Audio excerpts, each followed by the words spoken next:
തരമാറ്റിലാണെങ്കിൽ വലിയ അപകടത്തിൽ നിന്നും അനിയെ രക്ഷിക്കാനായി നവ്യ അങ്ങനെ പ്രിയ പ്രേക്ഷകരെ കൂട്ടുകാരെ പത്തരമാറ്റിലാണെങ്കിൽ അവന്തികയുടെ ചതി അറിയാവുന്ന അവന്തികയുടെ സ്നേഹം നടിച്ചുള്ള പ്രവൃത്തി അറിയാവുന്ന ഒരു വ്യക്തി നമ്മുടെ നവ്യയാണല്ലോ. അതുകൊണ്ട് തന്നെ നവ്യയാണെങ്കിൽ അനി എന്ന പാവം പയ്യനെ രക്ഷിക്കണമെന്നുള്ള ചിന്തയിലേക്ക് അടുക്കുന്നൊരു കാഴ്ച കാണാനായിട്ട് സാധിക്കും. അനിയെ അവൾ കഷ്ടപ്പെടുത്താനായിട്ട് പാടില്ല, അനിയെ അവൾ ഉപദ്രവിക്കാനായിട്ട് പാടില്ല എന്നുള്ളൊരു ചിന്ത നമ്മുടെ നവ്യയുടെ മനസ്സിലുള്ളത് കൊണ്ട് തന്നെ എങ്ങനെയെങ്കിലും ഈ വിവാഹ നിശ്ചയം മുടക്കണമെന്ന് ചിന്തിക്കുന്നു. കൂടാതെ തൻ്റെ സഹോദരിക്ക് ഇഷ്ടമാണല്ലോ അനിയെ, അതുകൊണ്ട് തന്നെ അവരുടെ കാര്യത്തിന് ഇവളൊരു തടസ്സമായി മാറരുതെന്നും നവ്യ ആഗ്രഹിക്കുന്നുണ്ട് എന്ന് കാണാം. അങ്ങനെ ഇരിക്കെയാണ് നവ്യ ആ കാര്യങ്ങളെല്ലാം ഒരു മെസ്സേജാക്കി നമ്മുടെ ആദർശിനും നയനയ്ക്കും കൈമാറുന്നത്, അതായത് തൻ്റെ രഹസ്യ സന്ദേശത്തിലൂടെ കൈമാറുന്നത്.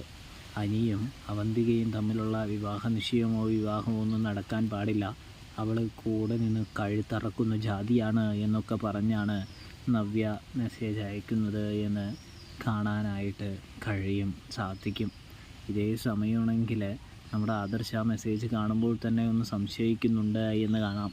കൂടാതെ തന്നെയാണെങ്കിൽ ഈ മെസ്സേജിൽ നിന്ന് ഇതുവരെ പറഞ്ഞിരിക്കുന്ന കാര്യങ്ങൾ സത്യമായതുകൊണ്ട് തന്നെ ആദർശാണെങ്കിൽ അവന്തികയുടെ ചരിത്രം ഒന്ന് എടുത്തു നോക്കാനായിട്ട് തുടങ്ങുന്നതും അവന്തികയെക്കുറിച്ച് കൂടുതൽ വിവരങ്ങൾ അന്വേഷിക്കാനായിട്ട് ശ്രമിക്കുന്നതും കാണാനായിട്ട് സാധിക്കുന്നുണ്ട് പ്രേക്ഷകരെ, പ്രിയ കൂട്ടുകാരെ.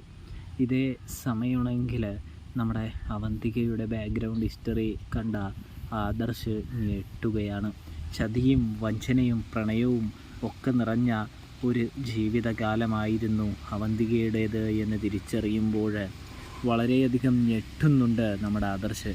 കൂടാതെ തന്നെയാണെങ്കിൽ ആദർശ് ചിന്തിക്കുന്നുണ്ട് തൻ്റെ സഹോദരൻ്റെ ജീവിതത്തിലേക്ക് ഇവൾ കടന്നു വന്നു കഴിഞ്ഞാൽ തൻ്റെ സഹോദരൻ്റെ ജീവിതം ഇരുട്ടിലാകുമെന്ന്.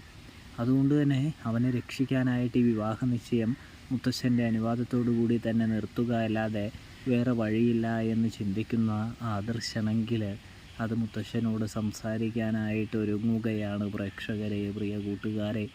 ഇതേ സമയം മുത്തശ്ശൻ പറയുന്നുണ്ട്, വാക്ക് കൊടുത്തിട്ടുണ്ട്, അല്ലാതെ വേറൊന്നുമില്ല, അവളുടെ തെളിവ് സഹിതം പിടിച്ചാൽ മാത്രമേ എന്തെങ്കിലും ഇതിൽ നിന്നും നമുക്ക് മോചിപ്പിച്ചെടുക്കാനായിട്ട് കഴിയുള്ളൂ എന്ന് പറയുമ്പോൾ നമ്മുടെ ആദർശ് അവന്തികയ്ക്കെതിരായ തെളിവ് സംഘടിപ്പിക്കാനായിട്ട് ഒരുങ്ങുകയും അനിയെ രക്ഷിക്കാനായിട്ട് ശ്രമിക്കുകയും ചെയ്യുന്നൊരു കാഴ്ച കാണാനായിട്ട് സാധിക്കുന്നുണ്ട് പ്രേക്ഷകരെ,